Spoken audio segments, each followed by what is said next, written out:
river runs through the heart of Rochester, New York. The mighty Genesee helped build this industrial city, where corporate giants Kodak and Xerox established their headquarters. But the river is also where a notorious serial killer dumped the bodies of most of his victims, one by one. He became known as the Genesee River Killer. Once you kill somebody, killing somebody else is a snap of a finger. His name is Arthur Shawcross. Over a 2-year period, he instilled fear throughout the city as he murdered at least 11 women.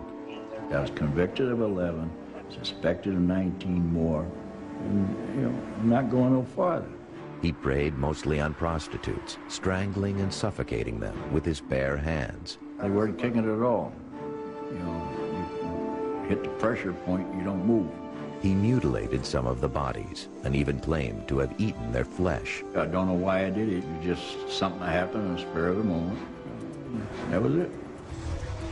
As the body count grew, the Rochester Police Department formed a task force that would become the largest in the city's history. We had a conference room, which we called the War Room. Photographs of the deceased were put on the wall. Any information that was gathered was put on the wall. The task force worked around the clock. Long hours, wintertime, freezing, 18-hour days. It was rough for a year and a half. The entire city of Rochester was unnerved. There was an ominous cloud that kind of hung over the community. Certainly it's true it hung over law enforcement. From top to bottom, everybody was concerned about getting this guy. It all began on March 23, 1988, when a hunter stumbled upon a body in Salmon Creek and called police. The victim was identified as 27-year-old Dorothy Blackburn, a known prostitute. An autopsy revealed that she had been strangled. Dorothy was a tough street hooker, and if somebody tried to hurt her, she would fight.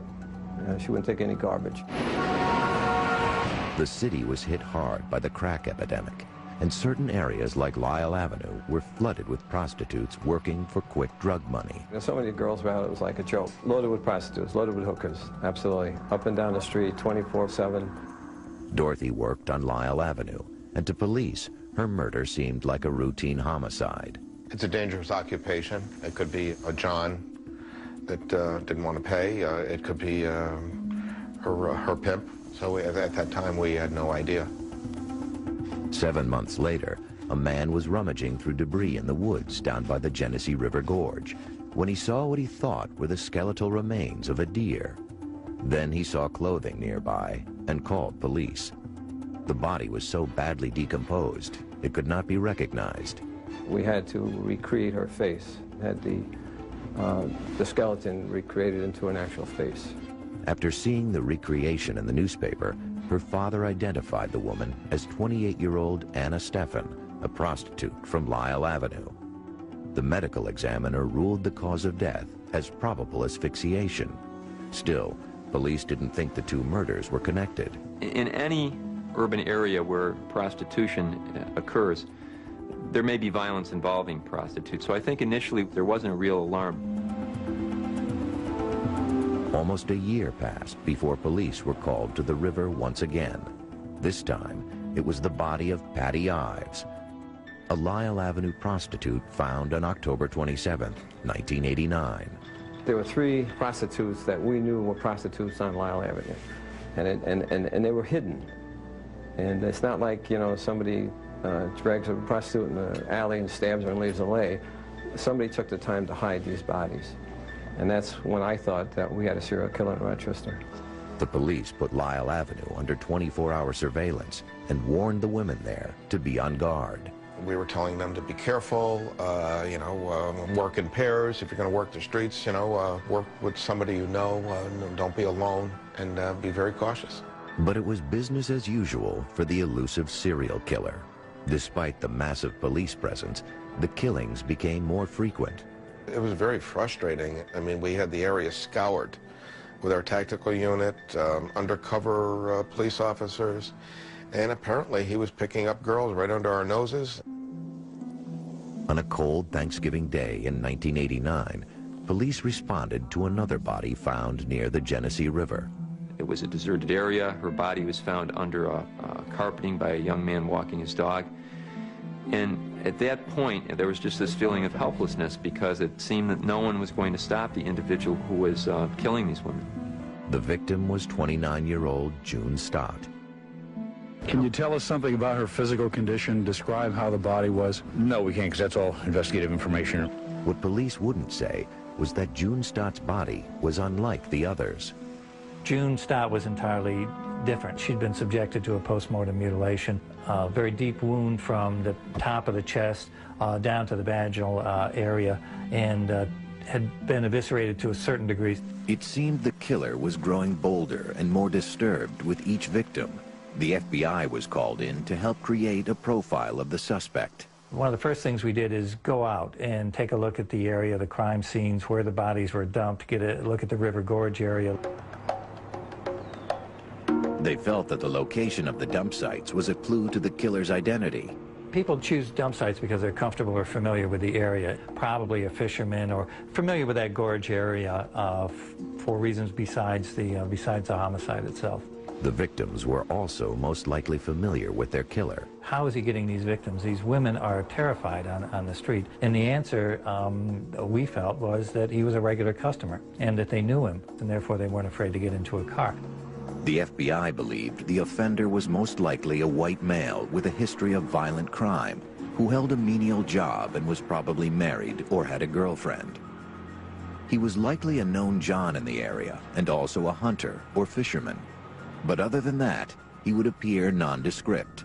We felt that he was extraordinarily ordinary, that the victims and maybe even the investigators were looking right through him. McCrary also suspected that the mutilation of June Stott after she was killed was a sign of things to come. We might see this sort of behavior again. Maybe we could catch the guy coming back to the scene. Even with the profile, the police weren't able to stop the killer from plucking women off the street. In a single month, December 1989, 4 more women were reported missing.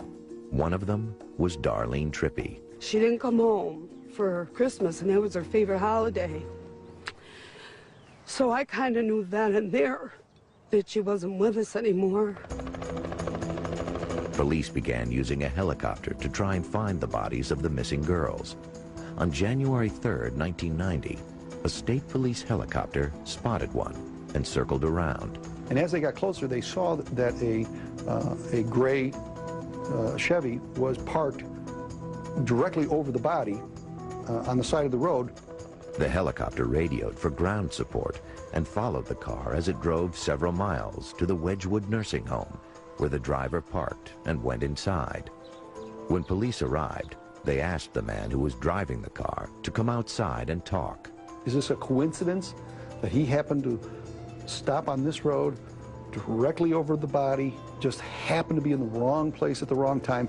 They weren't sure if the mysterious man was connected in any way to the murders in Rochester, but they had plenty of questions, and a suspect more than willing to talk. I didn't have to tell them nothing. You know, they asked a question, I answered. On January 3rd, 1990, police began questioning 44-year-old Arthur Shawcross outside the Wedgwood nursing home in Spencerport, New York. They wanted to know why a helicopter had just spotted him near a dead body. He wanted to know what was you doing parked on the side of the road, so I told him I just had to urinate. Shawcross wasn't under arrest, but the investigators asked if he would go with them to the state police barracks. I said, you know, we need to get out of here. You know, there's just a lot of people around. It's awfully embarrassing, and I don't want you to be embarrassed. Do you mind coming with me? Shawcross agreed and even signed consent forms allowing police to search the car and his house. He was as calm as he could be. He was as cooperative as he could be. And it was almost as if he wanted not to draw attention to himself and try to come off as a regular guy. But when they ran the name Arthur Shawcross through the police computer, they discovered that he had killed in the past. Put his name in. The very first thing that pops up is burglary, arson, manslaughter. Well, now we know. We got a player. Without any evidence to charge him with a crime, the police tried to learn as much from him voluntarily as they could. The whole purpose of this interview was to elicit information. Made it clear to him that he's free to leave. You know, we just need to talk. Shawcross was more than happy to oblige. And they talked to me for half the night and didn't arrest me or nothing. The police took their time with Shawcross, asking about his childhood.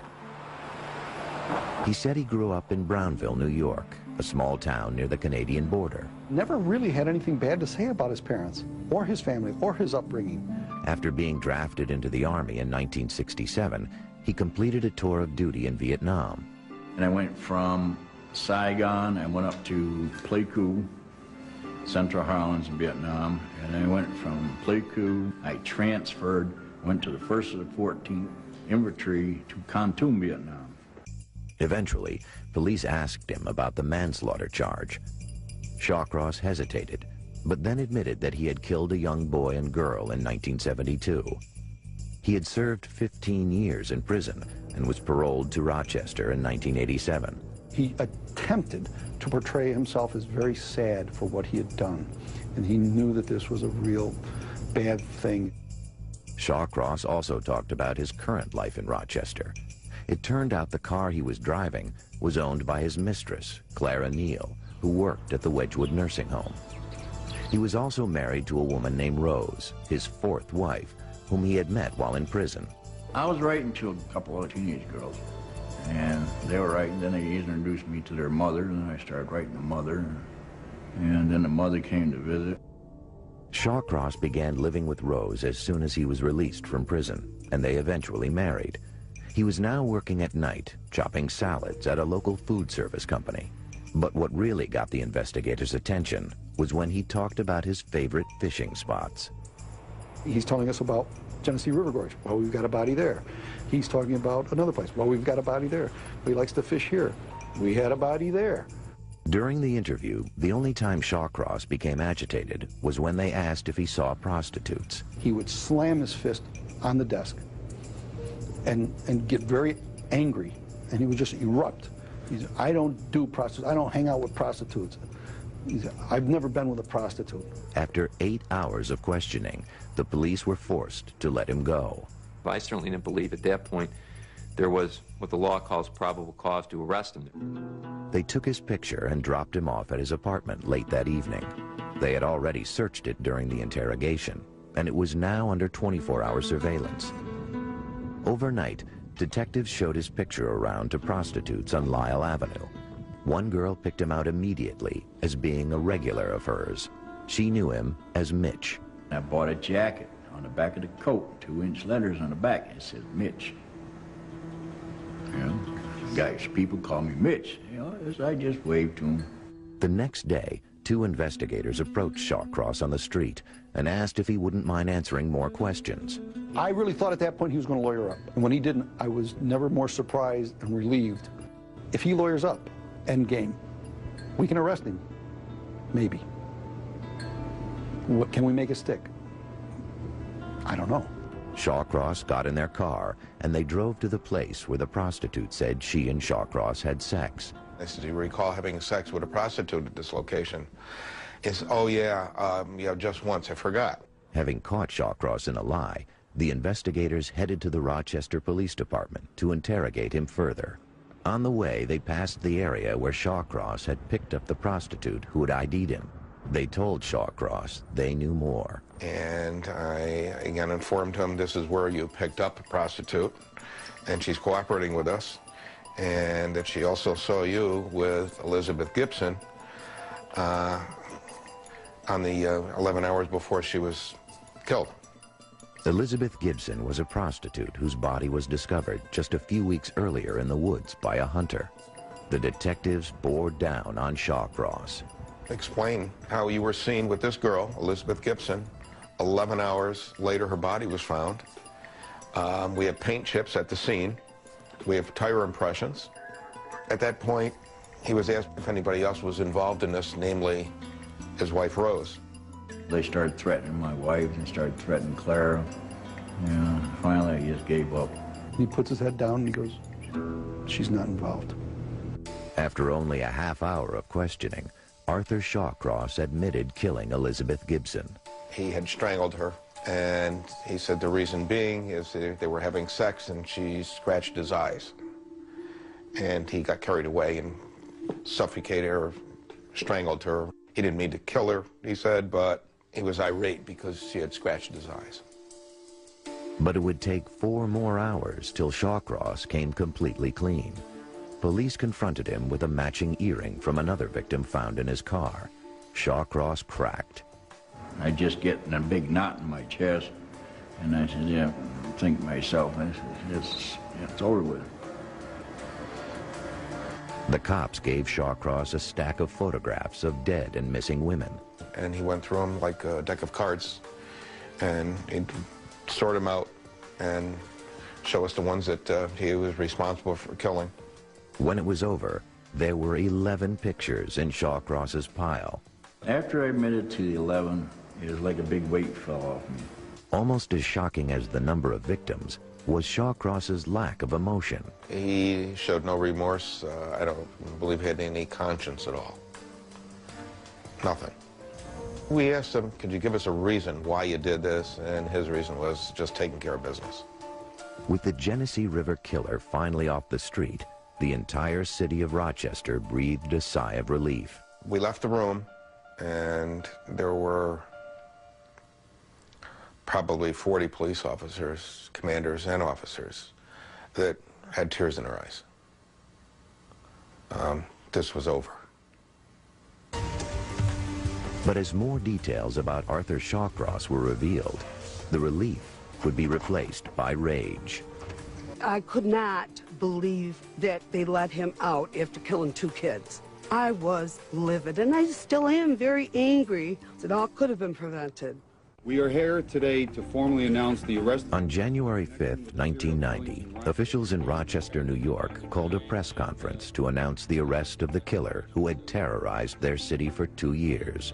This investigation has resulted in the arrest of Shawcross in 8 of the murders, and 3 additional murders will be presented to the Monroe and Wayne County grand juries. There was satisfaction that all the hard police work had finally paid off. They didn't see a Thanksgiving. They didn't see a Christmas. They didn't see their families for days on end, but they brought the killer to justice. But there were hard questions as well. Shawcross had killed 2 children. Instead of being locked up for life, he was out walking the streets of Rochester 15 years later. I get tears in my eyes when I think about it. How can a guy kill 2 children and still be walking free? It's obscene. As his trial loomed ahead, his personal history was examined closely to ascertain his life story. We were able to obtain his school records back from Watertown, his military records, his records from the correctional facilities in which he had been incarcerated. And to me, what it painted a picture of is somebody who was antisocial, somebody who was a violent individual. Start sweating. He also underwent a battery of psychiatric interviews to try and make some sense of his grisly crimes. Just a funny feeling, and I strangled with one hand. He told shocking stories of sexual abuse and cannibalism. But his accounts didn't always match up, and some questioned their validity. Do guys like this lie? Absolutely. Shawcross claims that starting at a young age, he was sexually abused by his mother and one of her friends. Things happened in my house when I was 4, 7, 9, between my mother and who I thought was my aunt, was my mother's girlfriend, right? He also claims he had sex with his sisters. Me and Jeannie, we were 9 or 10, and I'd do things with Jeannie. I did it once with Donna, once with my cousin Sandra, a couple of times with my cousin Linda. He wrote to one of his psychiatrists to have engaged in sexual acts with a wide variety of not only people but animals. But all of Shawcross's family members have vigorously denied the allegations. He claimed to be abused by a wide variety of individuals. The only one's word for that was Arthur Shawcross. The eldest of 4 children, Shawcross began showing signs of trouble during his childhood, evidence to defense psychiatrist Dorothy Lewis of abuse at home. Throughout his childhood, there are allusions to his running away from home. The abuse at home would seem to have been so severe that he had good reason to to run away. He also stood out at school. He was considered very peculiar by his teachers, and he would hide under the radiator or hide under the teacher's desk, and he couldn't relate to other children in a normal fashion. He was constantly getting into fights and getting into trouble. That's a hellraiser. He got on the school bus with a lead pipe, and he threatened the other children there. This is not just being aggressive, this is really being violent. Shawcross's first brush with the law came at age 18, when he was arrested for breaking into a department store. Not long after, he married his first wife. I met my wife at the family bargain store, where you get all your bargains. They divorced 2 years later in 1967. That same year, he was drafted into the Army. He married again before leaving for Vietnam. Vietnam is a beautiful country. There's a lot of resources in Vietnam, but man, there's a lot of hell over there. His tour of duty would be a seminal period in his life. The military taught you how to kill, didn't teach you how to stop. It is in Vietnam where he says he first tasted human flesh. Well, I took 2 heads off 2 female enemies, and I don't know why, but I took the left leg from the knees to the hip.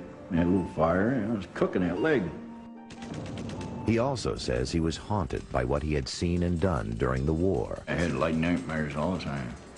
In the spring of 1969, Shawcross was honorably discharged. I'm home 3 days. My mother says, "Aren't you going to go see your wife?" I asked Mom, "What wife? What are you talking about?" I'd forgot I was married. Their marriage didn't last. His second wife divorced him after he was arrested again, this time for burglary and arson. Shawcross had set fire to a barn and 2 factories. Those fires were set for another reason, and I can't talk about it. Other people were involved. He was sent to Attica for 5 years, but was released on parole in 1971 after serving only half his sentence. When you first get in prison, you can learn about every crime there is, how to do anything you want. After his release, he married again and moved to Watertown, New York, a few miles from his hometown. Then, just 6 months later, a 10-year-old boy, Jack Blake, went missing in Watertown. 4 months later, an 8-year-old girl, Karen Ann Hill, also went missing. Her body was discovered under a bridge. Someone had raped and suffocated her by stuffing her mouth with leaves and dirt. A police dog led authorities from the bridge to the home of 27-year-old Arthur Shawcross. He was arrested. I just had a lawyer. He said, "Keep your mouth shut, let me handle it." And he did. In a plea agreement, he admitted to killing both children, but he wasn't charged with murder. Instead, he was allowed to plead guilty to 1 count of manslaughter for killing Karen Ann Hill. He was not charged with rape, and he was not charged for the murder of Jack Blake. He was sentenced to an indeterminate term of up to 25 years. It certainly raises questions that if he had been held responsible for the murder and received the maximum sentence then of 25 to life, he would have never been out on the streets to be able to commit the crimes in Rochester. Today, Shawcross refuses to even talk about the 2 murders. I just don't want to bring up those memories. It's too painful, there's a lot of shame, and I regret it badly. But after serving 14.5 years for killing a child, he would be released and soon start killing again. On April 29, 1987, Arthur Shawcross was released on parole from prison after serving 14.5 years for killing 8-year-old Karen Ann Hill. I walked out the front door, you know, it was like a different universe. The door closed behind you. You don't turn around and look back.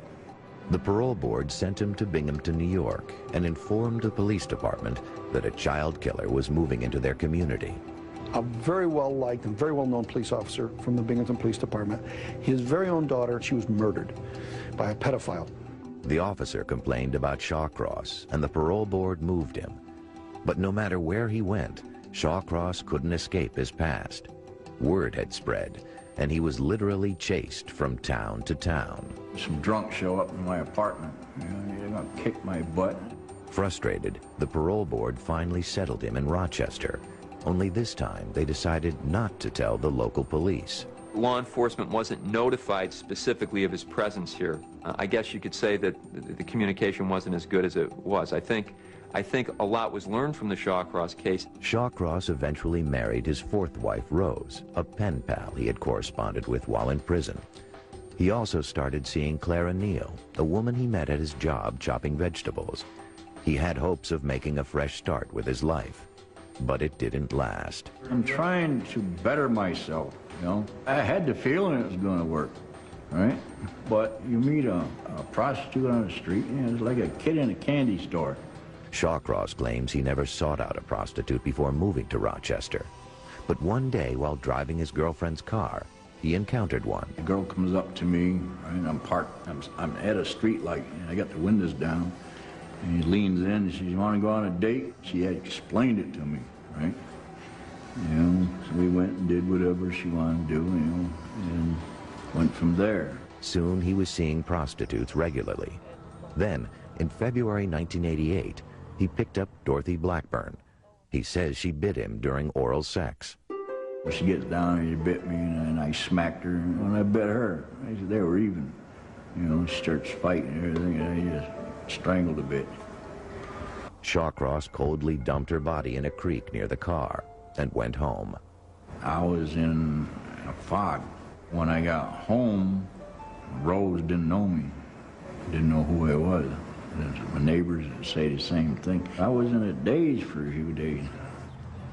Dorothy Blackburn's body was found within a week, but there was nothing to connect Shawcross to the murder. He kept his dark secret to himself and resumed his routine life. Things like that, where I did something wrong, I'd put it on a shelf and close the door. Forget about it. But he continued to frequent prostitutes. A few months later, he met Anna Steffen on the street. Yeah, I didn't have a car with Anna. I was walking up Lake Avenue, and this girl comes up, you know, right out of the blue, tell me what she wanted, you know. And I, okay, let's go. They went into the woods down by the gorge to have sex. And when she got her clothes off, they strangled her right there. Her skeletal remains were found about 2 months later in a pile of debris next to the river. He was careful to isolate his victims, carefully to secrete their bodies. That perhaps contributed to him being able to remain out as long as he did. After murdering Anna Steffen, Shawcross didn't kill again for almost a year. You know, I wasn't seeing too many prostitutes on that side of the river. But old habits died hard. Shawcross resumed his killing spree in June 1989. 59-year-old Dorothy Keeler was a homeless woman he had befriended several months earlier. I got no place to live, you know, it was near wintertime. I said, well, I'll tell you what. And he said, you clean my apartment for me and my old lady. And I said, I give you $4 an hour and you can live there. But Shawcross says when she started to steal from him, things got ugly. One day we went down to the Tennessee River, and we were talking about it. And we got mad, and I just picked up a log that was sitting there and whacked her. And she went down like a cold stove steer. He was just as comfortable killing people he knew as he was in killing strangers, and he had no guilt, no remorse, no empathy about any of that, and those are the hallmarks of a violent psychopath. Soon, Shawcross was killing more frequently, even as the task force set up to catch him swelled to nearly 100 officers and detectives. This is exciting for him. It's proving that he's smarter than the rest of us. It's very intoxicating, and they like it, and they just escalate and go at it more and more frequently. Before 1989 came to a close, he would take the lives of 8 more women. Well, I was finishing up, and I was just looking for the rest of them. By November 1989, Arthur Shawcross had killed 4 women in Rochester, New York, in just under 2 years. The only thing I can figure, once you kill, it's easier than on. You know, you don't forget it. Over the next 2 months, he took the lives of 7 more. I'm finding them quicker. You know, it's on my mind, you know. Almost all his victims were prostitutes from Lyle Avenue. I mean, what do prostitutes represent? Well, there's sex. And so the guy, by killing prostitutes, clearly he's indicating there's a real dilemma in this area, a real problem, serious problem with this. The Street of Sin had become Shawcross's hunting ground. I just figured I'm going back in that area and get the rest of them. The police set up a dragnet to try and catch the brazen killer. They had undercover details among the prostitutes. They interviewed the prostitutes. They issued cautions to the prostitutes. But as the bodies kept turning up, there was this feeling of helplessness on whatever we seem to do is not leading to a positive result. The task force checked to see if any violent felons had been released to the Rochester area, but Shawcross's name never surfaced. He was brought into Rochester more or less secretly. Nobody was, nobody was notified. Shawcross knew the cops were actively searching for the killer, but that didn't stop his rampage or even slow him down. When you're doing things like that, you don't think about it. It's just instant. I think after a while it became a game. He evaded capture for 2 years. I think while Arthur Shawcross was not book smart, I think he was very street savvy. Shawcross was known to frequent Dunkin' Donuts where police officers assembled, maybe keeping his ear to the ground. So we're sitting there conversing, and he's pointing out all the decoys. The women were aware they were being targeted and had their guard up. But Shawcross was a repeat customer and fooled them into thinking he was a safe date. And then picking up the girls I took out before, so they know who I am. Shawcross even told his wife and others to watch out for the killer.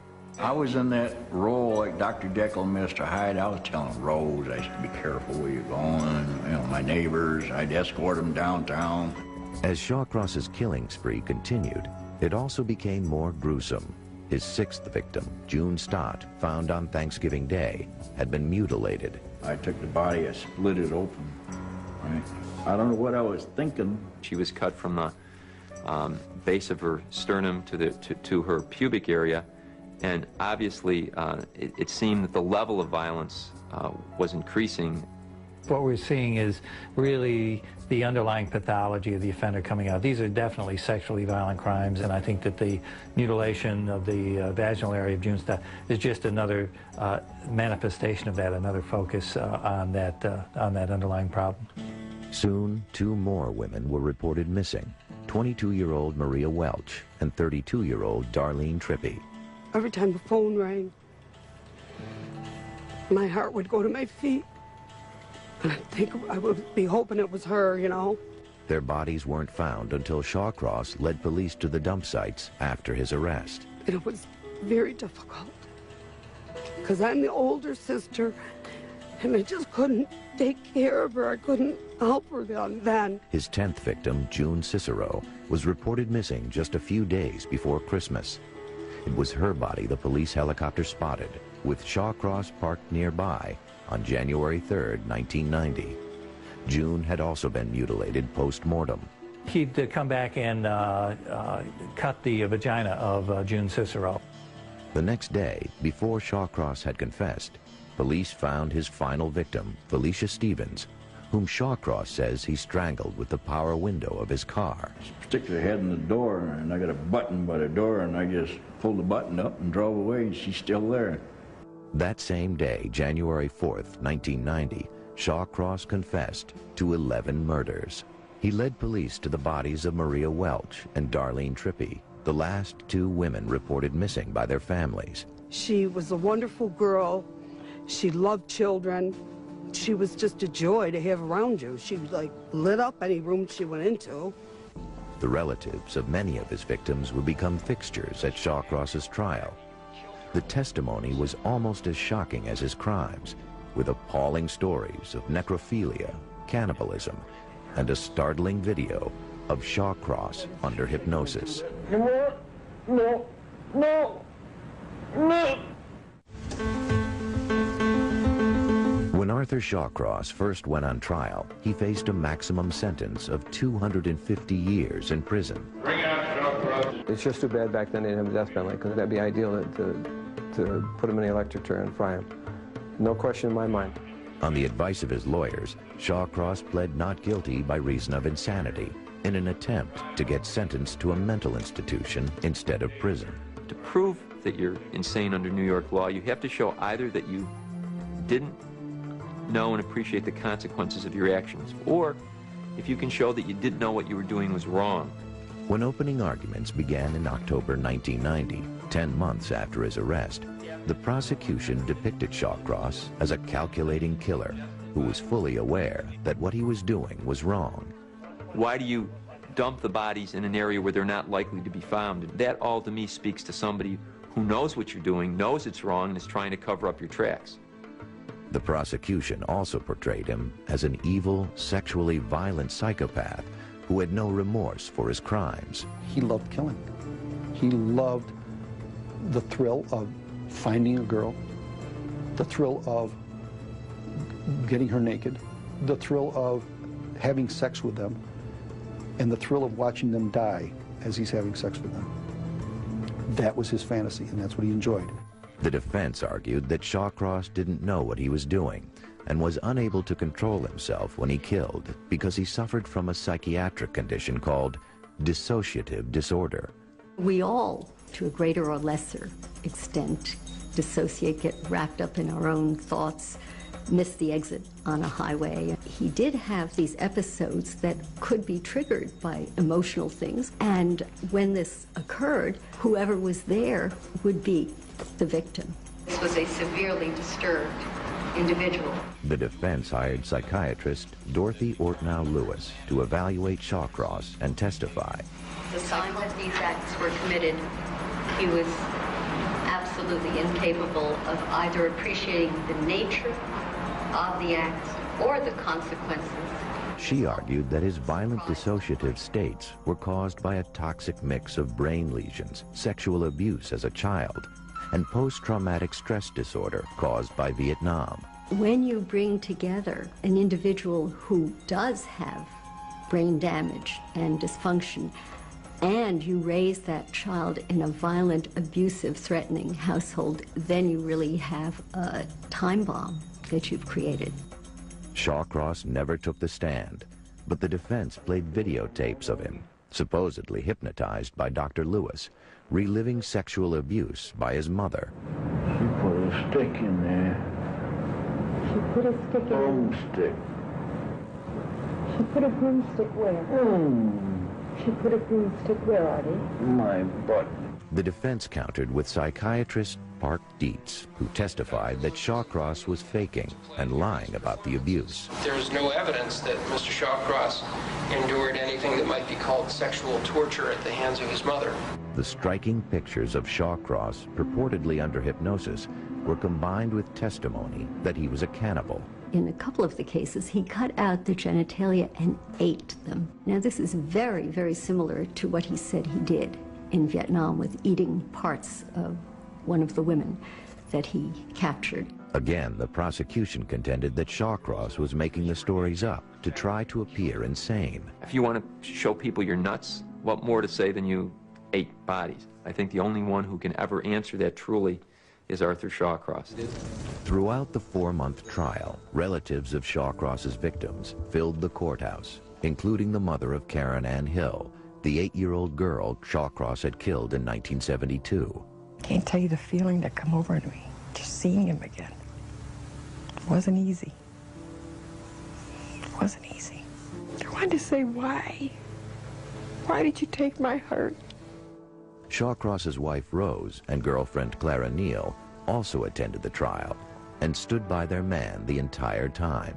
He's not a monster. He is a loving human. Please believe me. The jury deliberated for 6 hours over 2 days before delivering the verdict. Members of the jury, how do you find in the matter of the people of the state of New York versus Arthur Shawcross? Guilty. Shawcross was found guilty on all 10 counts of murder, but it was little consolation for all the families who had lost a loved one. I think about Darlene every day. She was a person, alive, had a lot going for her, and he took it all away. Shawcross was sentenced to the maximum, 250 years in prison. All of us wish to understand what it is that happened. Do you have anything you'd like to say? No comment at this time. A few months later, he pled guilty to the murder of Elizabeth Gibson in neighboring Wayne County. If there is a hell, he should be at the lowest, on the lowest rung. I don't think he has one shred of remorse for the pain, agony, and suffering that he caused the victims and their families. Today, Shawcross is incarcerated at the Sullivan Correctional Facility in New York's Catskill Mountains. He has nothing but time to contemplate his heinous crimes. I feel sorry for a lot of things, and I don't feel sorry for some things. He has told different stories over the years, and now claims he started killing prostitutes as revenge because he thought one of them had given him AIDS. I had this one woman, she tells me, she's one of the girls you took out in this area is HIV positive. And that ate at me. Then I started going back and knocking down just those I took out in that area. He acknowledges that he used to have trouble controlling his rage. Anger will jump out, you know. I can control it now. I couldn't control it back then.